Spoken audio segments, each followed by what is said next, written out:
మంచి సినిమాల్ని తీస్తారు. మంచి సినిమాల్ని ఎంకరేజ్ చేస్తారు. అది మీ వృత్తి సార్. అలాంటిది ఒక సినిమాకి ఇష్యూ వస్తే కూడా దాన్ని సాల్వ్ చేయటం మీ ప్రవృత్తి. ఇప్పుడు ఆన్‌గోయింగ్ డిస్ప్యూట్ ఒకటవుతుంది. అవును. అన్‌ఎక్స్‌పెక్టెడ్. ఎవరు అవును. ఎంకరేజ్ చేయలేదు. హ్మ్. ఏంటి సార్ అది సాల్వ్ చేయడానికి మీ వైపు నుంచి అంటే మీరు కనుక ఇన్వాల్వ్ అయితే అది సాల్వ్ అయిపోతుందని చెప్పేసి అంటారు. వాటెవర్ అందుకని లేట్ అయింది. I yeah! Was doing something yes there. Sir. It will get solved. అంటే ఎరోస్‌తో మీకున్న డీలింగ్ అనేది ఈ కంప్లీట్‌గా సాల్వ్ అవ్వడానికి అంటే ఏంటి సార్ అంటే మీ ఈ కాదమ్మా, see those are all financial matters. They should not be discussed in the open. See అన్ఫార్చునేట్గా the business part is going too much to the street. Hmm. ప్రతి ఒక్కడు ఈ ప్రాబ్లం అంట, ఇంత డబ్బులంట, అవన్నీ ఎందుకు? Audience has to watch a film. That's why we going into those details. అది ఫైనాన్షియల్ ఇష్యూస్ ఉంటాయి. ఇంతకు ముందు కూడా మా ల్యాబులు ఉన్నప్పుడు యెస్. ఉండేవి. ఇది వీటికి కూడా ఉంటాయి.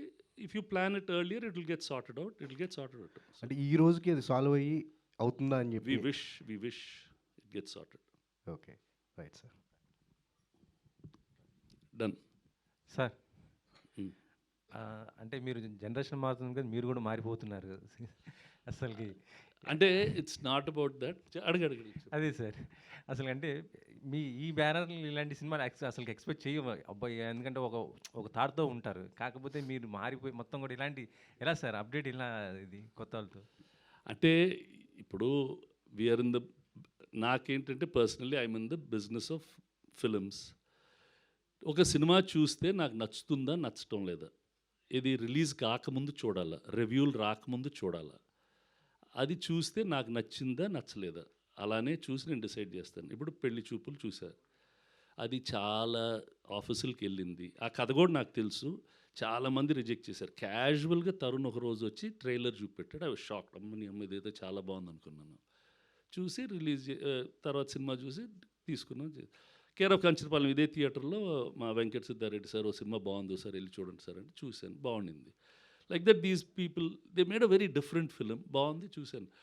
ఇప్పుడు we wish it runs as well as it has to run. That's all. చాలా తక్కువ టైం ఉంది కదా, మరి ఇప్పుడు మీరు ఎలా చేయబోతున్నారు? అంటే ప్రమోషన్స్కి వీళ్ళకి ఎలా హెల్పింగ్ ఏంటి అసలు? అంటే మనం వాళ్ళే చేసుకుంటారు మా ప్రమోషన్స్. ట్రైలర్ వాళ్ళే కట్ చేస్తారు, అన్నీ వాళ్ళే చేస్తారు. See times are changing. See the window of cinema is reducing. Different platforms have come. They have made a good film. The director Varun also is done. They've done a very different kind of product. A wacky style of film making which is not seen regularly దీంట్లో ఉంటుంది. అది sooner many films will come like that. So అందుకని sir also if I my answer, I'm sorry to interrupt. ఎలా support చేస్తారన్నారు కదా sir, నిన్న రాత్రి 2:00కి తీసుకున్న decision sir. నేను ఒక హీరోగా నేను చాలా చిన్నవాడిని, ఇంత పెద్ద సంస్థకి నేను రాత్రి 2ంటికి డెసిషన్ తీసుకుని మా ప్రొడక్షన్ గ్రూప్లో పెట్టి నాకు రేపు ప్రెస్ మీట్ కావాలి ప్లీజ్ అని ఒక మాట అంటే, సురేష్ సార్కి రాత్రి 2ంటికి అంటే కన్ఫర్మ్ చేసి, సురేష్ సార్ స్కెడ్యూల్ ఏదో తెలియదు కానీ సో రాత్రి నేను 2కి తీసుకున్న డెసిషన్ మొత్తం టీం అందరు ఎలా అయినాయి ఈ టైంకి ఇప్పుడు ప్రెస్ మీట్ పెట్టారు. అంతకు మించిన సపోర్ట్ ఇంకేం అక్కర్లేదు. So yeah, that's the support Suresh Babu garu and రానా అన్నారు గివింగ్ అస్. ఆడియన్స్ థియేటర్ రావడానికి ఈ మధ్య కొంతమంది అంటే నిర్మాతలు టికెట్ రేట్స్ కొద్దిగా తగ్గించుకొని ఆడియన్స్ రావడానికి ప్లాన్ చేస్తున్నారు. అలాగే ఈ సినిమాకి ఏమన్నా ప్లానింగ్ ఎట్లా థియేటర్ రావడానికి? మా జగదీష్ వాళ్ళు కూర్చొని they'll decide what they'll do for this thing. See this is యంగ్స్టర్స్కి ఒక full entertainment. You want have a good vibe in the theatre అంటే go, you'll have fun with your friends. Sir మీరు first నుంచి అందుబాటు ధరలోనే ఆడియన్స్‌కి ticket rate అనేది ఉండాలి అనేది ఫస్ట్ నుంచి మీరు అదే థాట్‌లో ఉంటారు సార్. ఆల్వేస్. ఇప్పుడున్న జరుగుతున్న సినారియోకి కూడా మళ్ళీ మనం దాన్ని గట్టిగా చెప్పాల్సిన అవసరం ఉందంటారా? సి ఇప్పుడు అన్ఫార్చునేట్లీ ఒక థియేటర్ ఉండే real estate is very expensive. So everyone is in that flux. We don't get any discounts. ఇది మాకు సబ్సిడీలు ఉండవు, పవర్ సబ్సిడీ ఉండదు, ట్యాక్స్ సబ్సిడీ ఉండదు. థియేటర్ వాళ్ళు కూడా సర్వైవ్ అవ్వాలి కదా. Now how will he survive? In the last 10 or 15 or 20 years 6,000 theatres మూసేశారంట ఇండియాలో, సింగిల్ స్క్రీన్స్. లక్కీలీ మల్టీప్లెక్సెస్ కొన్ని వచ్చినాయి, కొంచెం సర్వైవ్ అవుతున్నాయి. కానీ this problem is going to be there. Why go watch in your own OTT, watch in satellite అంటున్నారు. They is no ఒక్క clear answer అనేది ఏమి ఉండదు. పెద్ద సినిమాల వాళ్ళు అంత డబ్బులు ఖర్చు పెట్టినాక వాళ్ళకి మాకు ఇంత తక్కువ రేట్ అయితే మాకు ఎప్పుడు వర్కౌట్ అవుతుందని వాళ్ళ ఫీలింగ్.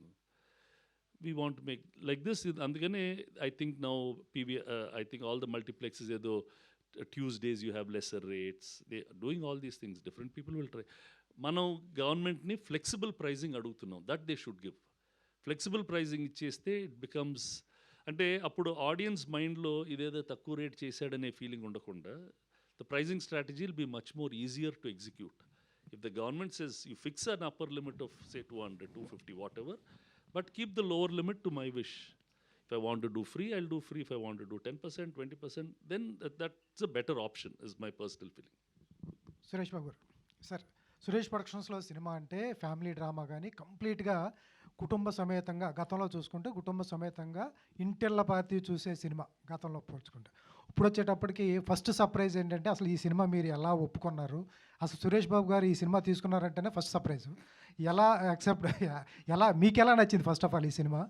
తర్వాత ఇది సురేష్ ప్రొడక్షన్లో తీసుకున్నారా, స్పిరిట్ మీడియా తీసుకున్నారా? స్పిరిట్ మీడియా వాళ్ళు తీసుకున్నారు. నందు సెట్ సార్ నాకు సురేష్ ప్రొడక్షన్స్ కావాలి సార్ అని అడిగారు. అంటే సార్ See, ఫస్ట్ ఫిల్మ్కి నా బ్యానర్ పక్కన ఎస్పీ ఉంటే నాకు life wanted it. See and I don't, ఇప్పుడు దానికి అది ఆ బ్రాండ్కి value, I don't want to give all that. See they wanted it, what will I lose? They are happy if they get it. Thank you sir, thank you so much. దానికి పెద్ద issue ఎంత మనం ఏదో everything is. నందు sir నందు, ఈ trailer చూసిన తర్వాత నీకు పెద్ద ప్రొడక్షన్ హౌస్ నుంచి ఫోన్ వచ్చిందంట, ఆ సినిమా కమిట్ అయిపోయామని అంటున్నారు. ఫోన్ వచ్చిన మాట వాస్తవం సార్, కమిట్ ఇంకా అవ్వలేదు సార్. పక్కనేనా సాధన? ఈసారి ఎప్పుడైనా నేను కమిట్ చేస్తాను సార్కి ఫర్ ఎవర్ సార్. ఇక్కడ నేను ఇంకా బ్యాక్గ్రౌండ్ లేదు అనడానికి లేదు, నాకు రామానాయుడు అనేది ఇంకా నా ఇల్లుగా మారిపోయింది. గత 2 నెలలుగా ఇక్కడే ఆల్మోస్ట్ ఒక 2-3 గంటలకి తప్ప ఇంటికి వెళ్ళి రావడం తప్ప నాకు రామానాయుడే నా ఇల్లు అయిపోయింది, స్టూడియోస్. బట్ ట్రైలర్ లాంచ్ అయినా నేను కూడా సర్ప్రైజ్ అయ్యాను. ఒక 5-6 గంటల్లోపే ఒక ఫోన్ వచ్చింది ఒక సంస్థ నుంచి, కానీ ఇంకా కమిట్మెంట్ ఏం లేదు sir. All the best. Thank you so much sir. యాక్చువల్గా అంటే ఈ మనం ఒక పర్టికులర్ కమ్యూనిటీస్ని వీటిని ఫిగర్ అవుట్ చేసి క్యారెక్టర్స్ చేస్తున్నప్పుడు కొందరి మనోభావాలు దెబ్బతింటుంటాయి. లాస్ట్ టైం అర్జున్ రెడ్డి వచ్చినప్పుడు కూడా జరిగింది, మళ్ళీ మీరు సిద్ధార్థ రెడ్డి అంటున్నారు. సో అస్సలు ఎవ్వరి మనోభావాలు దెబ్బతినేటువంటిగా ఎటువంటిది ఉండదు. ఇన్ఫ్యాక్ట్ అన్ని వర్గాల వారు చాలా సంతోషంగా దీన్ని వాళ్ళు ఓనప్ చేసుకుని అందరూ కూడా దాన్ని ఒక పై స్థాయిలో చూసేలాగే ఉంటుంది కాంటెంట్. సినిమా ఎండ్ అయ్యే టైంకి ఇంకో వైపులో ఎండ్ అవుతుంది. మీరు టీజర్, మా ప్రమోషన్స్ కూడా చూస్తే టీజర్ వదిలిన విధానానికి ట్రైలర్కి కొంచెం వ్యత్యాసం ఉంటుంది. ట్రైలర్కి ఈ సాంగ్కి చూస్తే చాలా కాంట్రాస్ట్ ఉంటుంది. అదేంటి అంత సైక్గా వదిలిన ట్రైలర్కి ఇలాంటి ఒక లవ్లీ సాంగ్ ఏంటని. That's the arc of the entire film sir. So finally బయటికి వచ్చేటప్పుడు అందరూ మనస్ఫూర్తిగా మంచి స్మైల్తో బయటికి వస్తారు. ఎటువంటి మనోభావాలు అయితే దెబ్బతినో, ప్రామిస్. సార్ సురేష్ బాబు గారు, యాక్చువల్గా అంటే ఇప్పుడు రెగ్యులర్గా కొంతమంది ప్రొడ్యూసర్స్ సరిగా చేయట్లేదని ఒక ఆర్గనైజేషన్ సపరేట్ పెట్టుకొని కూడా సినిమాలు చేస్తూ, అంటే అనవసరంగా బడ్జెట్స్ పెంచుకుంటూ సినిమాని మళ్ళీ టికెట్ రేట్ పెంచి, అంటే సినిమాకి రావాలనుకున్న ఆడియన్స్ని దూరం చేస్తున్నారనే ఒక ఇది కూడా ఉంది సార్. దానివల్లే ఇప్పుడు రీసెంట్గా ఒక అతన్ని అరెస్ట్ చేయడం పైరసీ మీద ఇదంతా చేసి, అంటే అతన్ని కూడా హీరో చేసే అంత థాట్ ప్రాసెస్కి ఆడియన్స్ని జనాలను తీసుకెళ్ళారు సార్. అంటే ఒక ఇండస్ట్రీ మీద లక్షలాది మంది బతుకుతున్నప్పుడు ఇలా ఒక సిస్టమ్ అనేది ఏర్పాటు చేసుకోకుండా ఎవరికి నచ్చినట్టుగా వాళ్ళు బిహేవ్ చేయడం అనేది ఈ మధ్య ఎక్కువైంది సార్. అంటే ఒక ఇన్ని సంవత్సరాల నుంచి, ఒక 50 సంవత్సరాల నుంచి రన్ చేస్తున్న ఆర్గనైజర్గా, అంటే ఒక ప్రొడక్షన్ ఇదిగా మీరు ఈ పరిణామాల గురించి ఏం చెప్తారు సార్? అంటే నెక్స్ట్ జనరేషన్ కానీ ఇండస్ట్రీ మనుగడ అనేది కొనసాగాలంటే. అంటే C I don't know whether I'm saying the right thing or not. ఇండస్ట్రీలో ప్రాబ్లమ్స్ ఆర్ పర్మనెంట్. నా చిన్నప్పుడే ఇండిసిప్లిన్ ఎక్కువైపోయింది, ఆర్టిస్ట్ ఎక్కువ తీసుకుంటున్నారు, వీళ్ళు ఇలా చేస్తున్నారు అనేది we used to hear. It's not that it's new. The people who are relatively disciplined, people who are creatively better will stay longer in the industry. People who are indisciplined, inefficient, and who are not creative enough will not stay long in the industry. As simple as that. That's all. అది కాన్స్టెంట్గా ఎప్పుడు చెప్తూనే ఉంటాం. ఇప్పుడు ఎక్కువ media report చేస్తూ ఉంటుంది, అప్పుడు కొంచెం తక్కువ మీడియా రిపోర్ట్ చేసేది. But this is there. నా చిన్నప్పుడు నేను ఆ యాక్ట్రెస్ అంత ఎక్కువ తీసుకుంటుందంట, ఈ ప్రొడ్యూసర్ అంత ఇచ్చేస్తున్నాడంట, వాళ్ళు అసలు చూడు ఎలా భోజనాలు పెట్టేస్తున్నారు, వాళ్ళు ఎన్ని వేస్టులు చేసేస్తున్నారు, అన్నీ చెప్పేవాళ్ళు, అన్నీ వినేవాళ్ళం.